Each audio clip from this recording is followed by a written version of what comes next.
Hi, I'm Lisanne Miller with W, Cushing and Company, and in conjunction with Rug Hooking Magazine, it's Third Thursdays with Lisanne, and today we're going to go over different ways to hook roses and some other flowers and rugs, but primarily roses. And this will lead into next month, where I show you how to hook a rose with texture and dyed wool combined for a unique look. I want to thank Rug Hooking Magazine for this opportunity and hope everyone is well. So let's get started with this primitive rug. This is a very primitive rug. It's a very early rug. And it has its roses on it. And in here you can see that the rug hooker, in its essence, outlined all the different sections of the rose, outlined them all, then filled them in. This one as well, she outlined it in red to show you that it is a rose, and then filled it in with a little texture. This happens to be a silk stocking. This is some kind of milled cotton in here, but that was her attempt at making a rose. It's a very nice primitive rose. It looks great, but just by taking the lines that either she drew in or was drawn in, that's what she did. She used the V method here. She got a little more creative over here. And over here is yet another one. So you know they're roses, they're flowers, but this is a very primitive look, and this is how rug hooking started. This was their flowers. Another early rug, and this is called Scylla Prim, and the other was a Ralph Burnham. And this is very primitive flowers. This is a very, very early rug. There are pieces missing. So what this rug hooker did is she would take the base, and she made the base in a circle or like a little pod, and then she just filled in with whatever color she had. She did a little echoing in here. She did a little bit more color here. And in this one, she got kind of fancy, and she put in one color first, came in with a second, and filled in. Very elementary flowers. She made sure she put these in, the little pods in, but everything is very elementary, but you still know they're flowers, and everything in there has stood up to the test of time. So again, primitive flowers, the way rug hooking started, just get the basic elements in and pick the colors that they had. Now we're going to jump a little bit into a next one. And this one, yes, this pattern is on burlap, and it is an old pattern. This rug hooker, and it is not in good shape, but it's great for a demonstration. This rug hooker was using values. She had light, medium, and dark.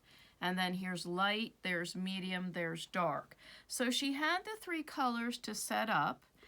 She tried to put them in the way that it was drawn, and she did.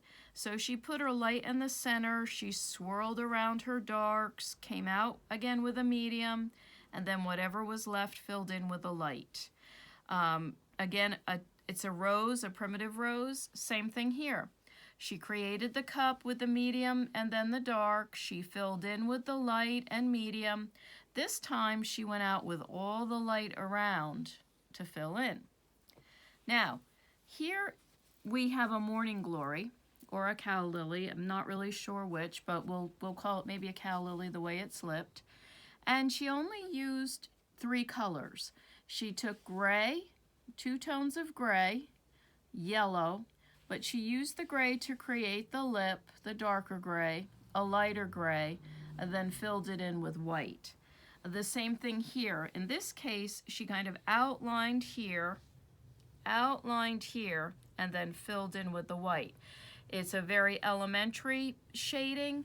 It's done that you can see it, you know what it is. And again, with the daisies, there are actually 2 tones in the daisies, actually 3 when you look at it, dark, light, and medium. And she filled in with the yellow centers. This is a dark and a light, and then she used the black and gold to create the centers of the flowers. And then here is a pansy, and she used light and dark, and then her medium down here to create her pansy face. not finely shaded, but we are using values in here. We're not just doing outline and fill. Now, this is another very primitive rug. This is actually another Burnham. This is Burnham Autumn. And in here the flowers are very, very primitive. This is a very early piece.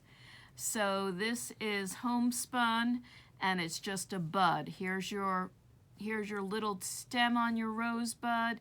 Here's your little petals coming out, and then just your hints of red. Here is her attempt at a flower. Again, very elementary. She's just outlined the shape, and then she took a darker cream, filled around it, and put the center in. Again, no shading, usually just two colors, and creating the shape. But you know it's an urn, and you know it's with flowers, and a very, very well done beginning to rug hooking. Next, we're going to go and we're going to jump a little bit, okay? We're going to get into some shading and go back to other ways to do that. This is the way the rugs are finely shaded. The pattern is needlepoint dowry. This has been in process with me since right out of high school, so we're still working on it. But as you can see, what I've done here is I do have 4 or 5 values in this. And what I did is I took my darkest value to create the cup right in here. And this will play in next month when we talk about textured and dyed. But here's my darkest value. Then my next value comes into here, my medium value, then my light. And I've created that cup, if you can see that. There's the cup of the cabbage rose or the rose. And then I've taken my dark and just gone out almost as if you're just flipping a little piece. Then came in with my next darkest, my medium, next medium, light, ultralight. And then the ultralight here, the lightest value that we have here, really creates the turn of the petal. But I didn't use it all the way around because then it becomes more like a coloring book. And you don't have to use it. I wanted the petal to turn down a little bit, so then the lightest values are in here. On this one, to create the cup, I did go almost all the way around, but I didn't go around in a circle. It is done in an uneven way, and you can see that that creates the cup. So by putting the darkest in first, then coming in with my next value, again unevenly, then my medium value, then my lights. Now this one only has my lightest value down here so that this end turns down. That lightest value is not in here. And by doing so and coming in right next to my darkest value with a lighter value, it creates that cut. And this dark right in here, it creates the cut to create the cup. So again, I'll repeat that. Here's my dark, here's my lightest, here's a really ultra dark next to a light. They're cuts, and the cuts create the cup. Okay. Some other flowers that are here, this is just shaded out, medium light, then right in here dark, so your eye follows it. Then I go into the darker values, out again to light, but not as light as what's next to the dark to create that fan. Here are some of the bluish flowers. Again, we start in here with a little bit of green. I took my darkest value from here, filled in with gold, and then splayed out the colors, much like you saw in the primitive rugs, but then I came in with my values and created a shaded look. So these flowers have a little more definition to them. They're a little bit, they have more values to them, but still I'm going around and filling in. I'm coming out, but with more shades to create a finer look. The next one is a rug done by Joe Moshimer. And this one is an interesting one because it uses purples, greens. So here we have the roses, and to create the cup, it's not created in a cup, they're almost standing walls. And so when you go to hook, this is another way, especially will play in if you use textured and dyed. You come in here with your dark values, then you immediately again come in with your light, but it's almost like icing on a cake. You drip it down, you hook it down, then you hook up your medium values. And then you put your little stamens in the center. That's one rose. Here, again, is the traditional way. We've created the cup, we've cut in with the dark, but we're using purple now and a purple gray, and that's our light. So we've created the cup by coming not completely around, but here to here, not like a primitive. We've come here and here, then we've cut in with our darks next to our lights, creates the cup of the rose, then the colors are just fingered right out. And then our lightest color is tipped, but it's only tipped in certain areas. It's not tipped all the way around. Again, in here, this gives you two different values. They're not, and this is a gray, this is almost an apricot. So again, not a complete circle. Here's our dark. We create our cup, here's our dark, here's our lightest value, and that creates the cup.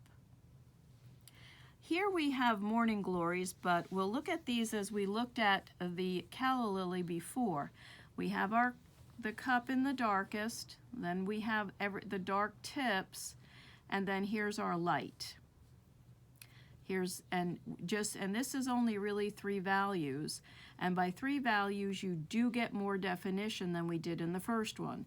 This has a few more values into it, but the technique is the same. Here's your dark, you tip in the dark, here's your lightest, and then you finger all the way in. So by using more values, the technique is the same, but by having more values available, it has more depth, and it looks more like a real flower.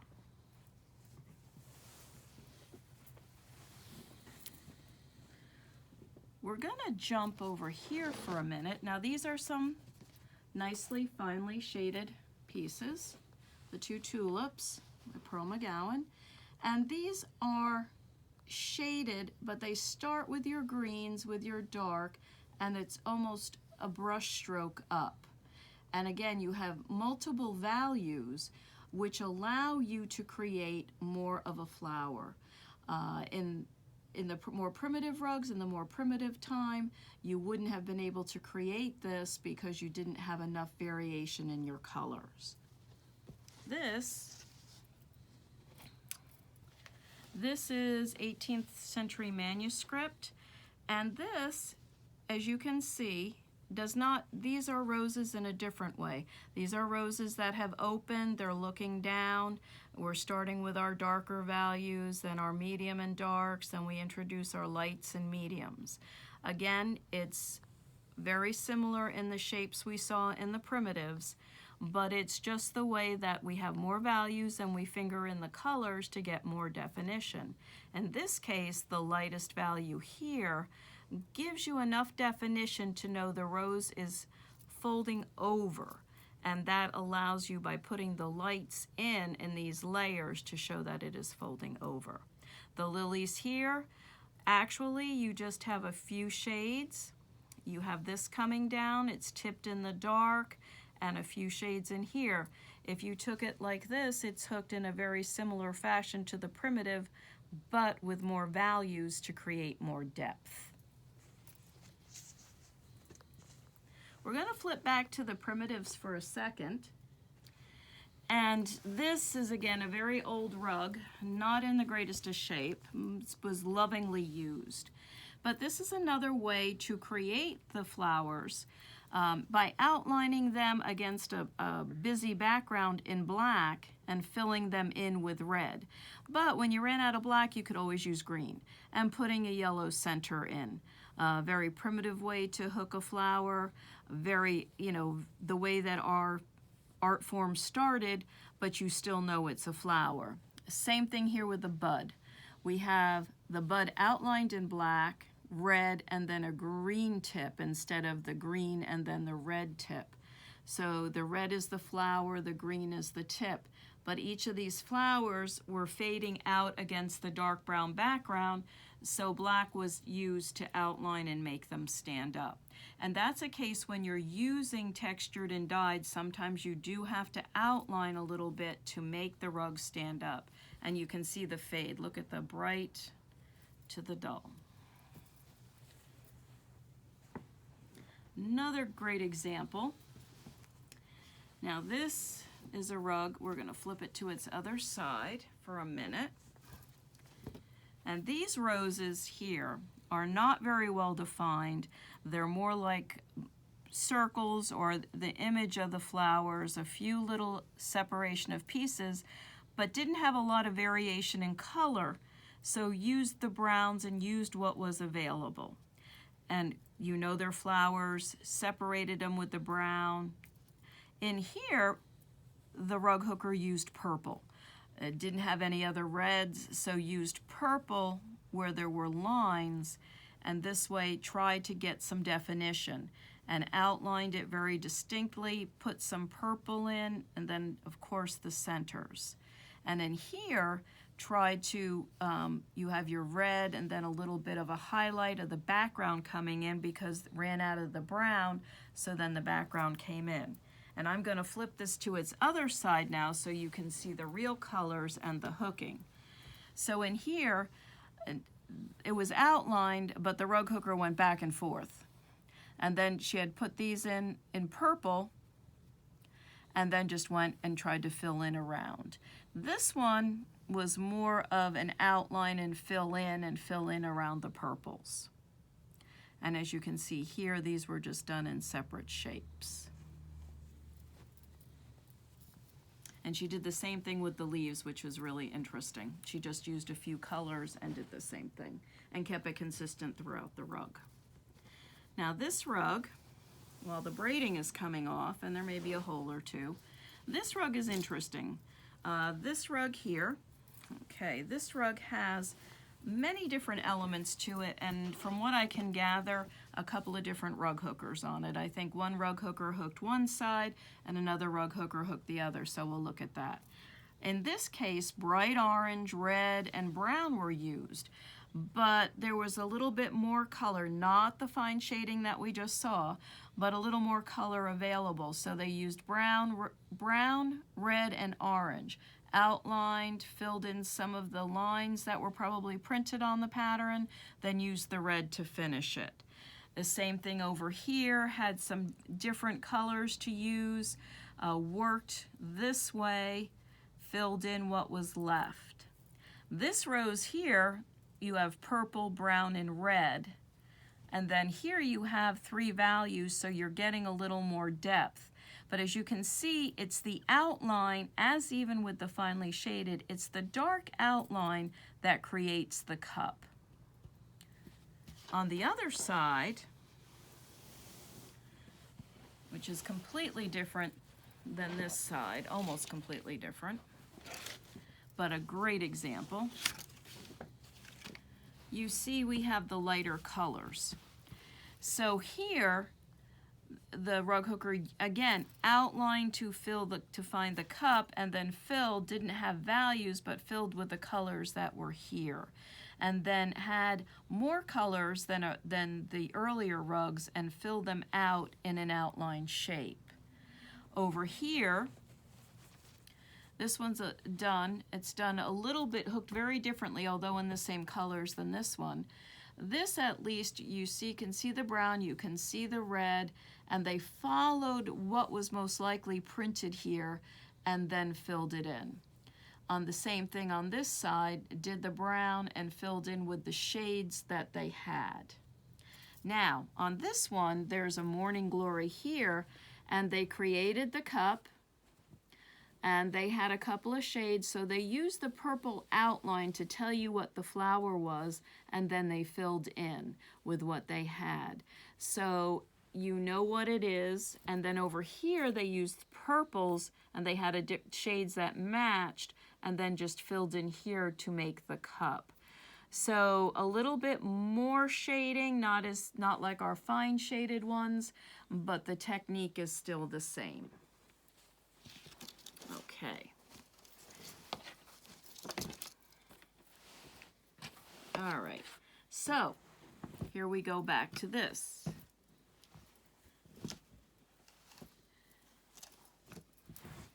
In this rug, there is a combination of dyed and textured, and this is a primitive rug. This is another one of our Ralph Burnham's. And in here, when we went to create a mock morning glory, we used dyed wool here. We took a few textures, there's 3 textures in here, then filled in with the yellow. We did it to match the rest of the rug, but again, it's not, we had some shading, but not finely shading, but we did combine dyed and textured wool. In this case, we used dyed wool here, and then filled in the ends with a little bit of texture. And throughout these primitive flowers, we have combined textured and dyed wool. And even in this, what we call a pedula, just a primitive flower, we have our dyed wools and then our textured wools to create layers. And by creating the layers, you create the flower. The buds were created with a dyed wool and a texture again, as were the cornucopias. One stripe is a texture, one stripe is a dyed to create the cornucopia. This is combining dyed and textured wool for a look that is primitive but a little more modern in color. And now we're going to go to this piece. This piece is in between. It is not finely shaded, it's not really primitive, but it's an in-between and gives us a good example. And when we go to how to hook with dyed and textured, gives us a great example. Of course, here we go with our darks, but we didn't ring them around, so if our dark is our texture, this is where it would go. And then these are all outlined. Then we come in and we're not filling in to make the cup. You have about 3 values, but the orange creates a little bit of an opening. The apricot orange creates a little bit of an opening, and then they go to the gold. Now this in here is a texture. So we have a little dyed piece and a little texture, then a center. And the same thing in here, this is a little bit more layered. Here is our dark, which is a texture. And that's what draws your eye. So then we go to our next, which is dyed, which is our next, we have about 3 values of it down. These are all dyed. And then we go back to lights, and then we use real light in between and up top to create the depth. So here's the cup or the layers. And we're not using a lot of values, we're not fingering, we're actually hooking like that. Same thing here. We have a super dark. Then we go down in value in the darkness. Then this uses the background color because it must not have stood up very well against the leaves. So now the background color is coming in to create the layers. And you can see the layers, dark, dark, medium, medium, light. And that's how they hook the rose. And that creates a look that is layered to create depth. Over here, we'll go to this flower. This was done where we have a couple of values of purple.